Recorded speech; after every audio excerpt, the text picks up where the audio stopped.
Hello and welcome to today's content, which will be on the Frontline War of the Visions Final Fantasy Brave Exvius number 16 update. It's a little bit early because it's not actually the start of the next month yet, but I mean, I guess Gumi kind of just wants to push it out, so yeah, here we are. Without further ado, let's begin. First things first, there is going to be an expansion of guild recruiting requirements. So basically that you're going to be able to recruit more easily and better for guilds and just in general. And yeah, as you can see here, there's also going to be a guild scouting function where you can kind of like post your guild in like the chat itself, and then like you could just recruit them. Basically it's going to help more people in-game try to recruit for guilds rather than outside like in discords and such and all that. If you're already in a community, that's great, it's fine. This isn't really going to affect you too much because this is going to be mostly targeted towards people looking at more into the game, like not using external sources like Discord, Skype. I don't know what other things people use, but yeah, stuff like that. So yeah, this will be very nice quality of life for people who don't use those external sources, for recruiting for the guild at least. Here is the scouting situation where you can basically send scouts out to people you really want, and then they can kind of just join if you are not in a guild, I believe, from what it said on the text. You can see here as well the scouting offers screen on the left side. If someone sends you and you can be like, oh, I don't have a guild, maybe I want to join this one. Look at all their like situations, their notices and all that, kind of like their rule set before you want to join. And then from here, the scouting list, as you can see, is kind of like in the world chat. You can kind of just post it. I will say this is going to be kind of troublesome unless there's a cooldown, because if people are just going to spam their guild thing here, it's going to get very annoying very quickly. But other than that, it's very, very simple, and you can just kind of like, if you don't have a guild, I highly recommend you do find one. And this is basically just going to help people in general find a guild much more easier. So in Frontlines number 15, we did talk about the future updates for Charm AI, and here we go. This is going to be apparently a new AI adjustment that we will be getting this Wednesday. Basically, if you are a charmed, your units most of the time will try not to hit that charmed unit unless they don't have any other options, or in this situation, as it's specifically stating here, area of effect attacks. If you're going to be hitting everyone, they're not gonna like specifically like exclude the unit that is charmed, because that would be kind of OP, and also it would be very hard to kind of like program / position for that situation. So they're specifically stating that charmed units will still, it's not like they're gonna be in high priority, but they won't be excluded from area of effect damage in terms of like canceling out the charm. Outside of that, however, obviously if there are different situations, they will not be hit by AoE attacks because either they're not in range or they're just not gonna be hit by it in general. So yeah, it really depends, because AI stuff to talk about is pretty complicated once you get really deep into it. Moving on, for future updates that we'll be getting probably next month or the month after, hard quests specifically, that where you can also just skip all your hard quests now. Instead of doing each one by one or like 2 by 2 by 2, you can now apparently say that you can just do all of them all at once. So you can just skip all 10, boom, bada bing bada boom, you're done. You don't have to do them all 1 by 1 or 2 by 2. This is all future updates though, so keep that in mind. Another thing is going to be some UI adjustments where specifically for the EX jobs, instead of like having to click each one and then unlock each one and then unlock, you can now probably just batch, like enhance all of them all at once, so you don't have to keep doing 1 by 1. That's what it's going to be in the future. And the last part for the future updates, and what I've been, maybe other people are looking for, finally is going to be guild raids, where you're going to be basically given a guild raid boss, and then you kind of want to like gain as much points and stuff in general. I'll go over it once we get the information out, but for now it's just something to look forward to and or be like excited for, so that there's actually quote-unquote competitive player versus environment like situations, instead of most of the game being oriented around like PvP mostly, or like much lower level difficulty PvE. So yeah, this is gonna be very nice to see. We'll see in the future when we get it and or how it's gonna be handled, but yeah, that is pretty cool. Starting this Wednesday, we will be getting the new unit Varush, which is a Blade Soul. He is called the Crownless King Varush. I will say he is magic damage, magic slasher, and he is a wind type specifically for that. And you can see from his abilities here what they do if you want to read about it, but I'm not going to go too much into detail about him because I'll be going over him anyways once we get his information on Wednesday, and I can just basically read it out and like assess him.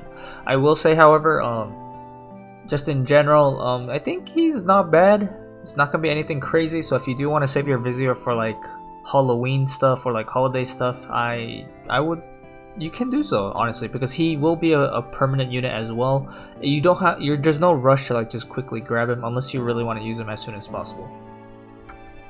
So moving on to equipment training quest, we're going to be getting a new katana called the Seiten, or I'm not sure how else you could say that, but yeah. But coming this Wednesday, that's what it's going to be. We're also going to be getting a new secret book reward quest specific for staff, katana, and dagger if you want to farm that as well. And there will be new guild battle maps, friendly matchups, arena map, and free maps again. Like, all the maps will be getting updated as well. Arena and free match specifically will be getting changed a week after, or like 5 days after. As you can see, it's going to be October 25th. Instead of the 20th, which is this Wednesday. For the katana itself, the Seiten katana, the magic attack type, I mean, it's gonna be 188 magic, which is a lot. And then at a +5, it's gonna give plus 15 slash up, which is gonna be very good for magical slashers in general. So specifically for katana wielders, so keep that in mind. It's not gonna be a sword type. So here we are at the guild battle map update. We're going to be getting the castle exterior number 2. Map effect is going to be win unit / attack up. So starting this Wednesday, as you can see here, for guild battle specifically, this will be the new map change. Obviously, as you can tell, basically Varush is going to be very good here, 2B is going to be very good here, and Tifa, because she does have access to the Paladin subjob for either Taunting Blade or Blade Bash, which both have very high damage modifiers, she can use Slash as well. So yeah. They will probably make a return here, so just keep that in mind, because having the extra damage here can definitely push some units to be a little bit more stronger than normal. So there's going to be also arena map change, which is going to be slash attack up and magic attack up as well. This is kind of funny because this map effect also affects Elena, who just came out as well, and just mages in general because of the magic up. So yeah, it's going to be pretty interesting how this map's going to work in Ancient Ruins number, was that 6? Ancient Ruins 6? But yeah, basically on the 25th of October, this is the map we're going to be getting. Until then, we still have do we have the caves or the mines map right now? I forgot what it was called, but we still have that one for another week. Also, the free match map update is also going to be changing to Ancient Ruins, as you can see, starting on the 25th as well, which is going to have the same effects. And lastly, the friendly match map update is going to include Castle Exterior 2 and Ancient Ruins 6 if you want to practice and stuff. And if you watch like R1J or something like that and participate in tournaments, this is going to be pretty cool to have 2 new maps added onto the friendly match map update in terms of like tournament things in general. It's going to open up a little bit more, so it's pretty nice to see that. Here we are at Varush's, basically his login bonuses that we're going to be getting. They've changed it, as you can tell. Instead of day 2 when we usually get the summon tickets, just 2 of them just to like test your luck pretty much, we got it on day 1, which is interesting because all of them have been day 2 recently, but they changed it as of, for Varush at least, for day 1. So we'll have to see if they're going to continue this trend or only specifically for Varush. Additionally, just like Jaden, he will have the Visiore consumption bonuses here. I will say I don't think it's worth it going past a certain amount of Visiore, even if you want like pull him, because at a certain point, I think if you just bought his shards from the shop, they are much more effective and cheaper than getting to the maximum of 75k Visiore, which is kind of crazy.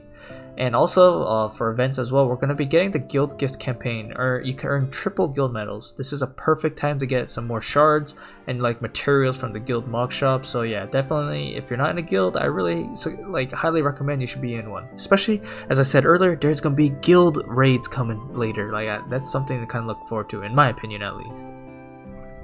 And here we are at the Vision Ability Activation Requirements update, specifically for the abilities. The last update we had for the Frontlines was, I believe, Flash of Insight Rob's Vision card, as well as the Winter Holiday Vision card, which had like Ildira and El Surel on it.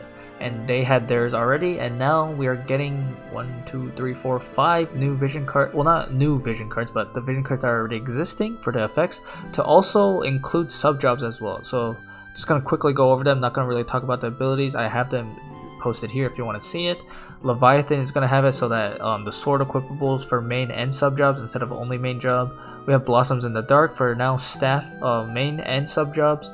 For Black Rose of the Battlefield, you're going to get also staff main and sub jobs now. Clairvoyant Astrologer, Spear main and sub jobs, and I will say I think this is one of the best changes for Clairvoyant Astrologer in general, because this opens up a lot of potential in my opinion.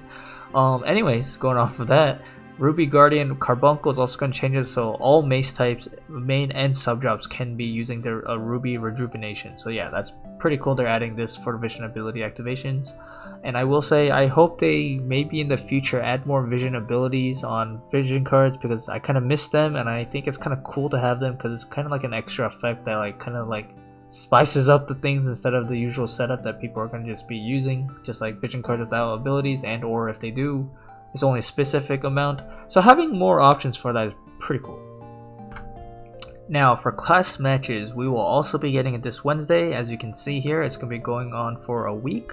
In terms of that, because it is the second time around after the first, that means a lot more people, if they have been winning or ranked well, should start be getting into the diamond ranks here, and this is where it's going to matter a lot for the people who are going for really competitive or the top. And it's going to help a lot of people who are also climbing into there, because you'll also be getting your rewards. And the map is going to be this time around Leonis Castle vicinity. As you can see, cost limit is 230 or less. This is for units, not for the Esper and Vision cards. So as you can see here, specifically for units, will total up to 230. Also, as you can see, Quicken is nullified, so that's pretty nice. This does mean that CT change still can happen, meaning Keenblade can happen. However, I will say, due to the map layout being extremely big and large, we had this arena map already before. You can get definitely 1 to 2 turns of buffs off, like no problem. I think Keenblade and Quicken are safe to say not going to be as useful here at all, which is very nice to see. Additionally, reaction nullify, thank goodness. This means you're not going to get reflexed like crazy or Aeon bonded like crazy. Thank you very much. This also means that just in general, the more guaranteed survival situations for reaction abilities are going to be more disabled, which is going to be pretty interesting, because that's going to allow a lot more units to kind of come into play without having to worry about like RNG situations where, oh no, reflex happened, or oh no, I don't have anti-healing, so I kept getting hit by Aeon Bond. I mean, Aeon Bond keeps proccing and I can't kill Yuna. Stuff like that won't be happening in this map specifically, so yeah, that'll be pretty cool. And lastly, do we have Halloween units coming soon? Theoretically speaking, on the calendar side of things, we technically should have had Halloween this week on starting the 20th. However, if they don't plan to do like a part 2 release of Halloween units, which is Halloween Leela, Halloween Ryu, and then Halloween Frederica, since we know it from the Reddit and from information that has happened already in Japanese side of things, if they don't release a part 2, we can see these Halloween's units coming within like a week or two, like next week or the week after. So yeah, it's definitely going to be something to expecting. I will say, while they are probably coming soon, I do have to say, I think Oberon and Final Fantasy 15 will be coming within a month or two. So yeah, if you wanted to spend on the Halloween units, I would save right now. If you wanted to basically get them and kind of ignore Oberon or Final Fantasy 15 collaboration, then I would skip these units in general. Well, I mean, it depends on your Visiore, you know? Some people like love it, but yeah. This also means that we will be getting the EX upgrades for Halloween Leela and Halloween Ryu specifically, and then possibly the release of Halloween Frederica. So yeah, we'll have to see.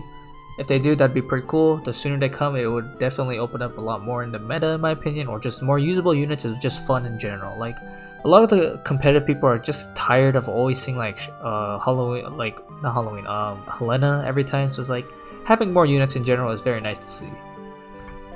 And we arrived to the end of the video. As always, if you liked my Frontlines update number 16 video, please leave a like and subscribe or comment. And yeah, until the next video, which should be soon, because I do still have to do Victor, and I apologize for that. Also, we have Varush coming on Wednesday, so I have to do that too.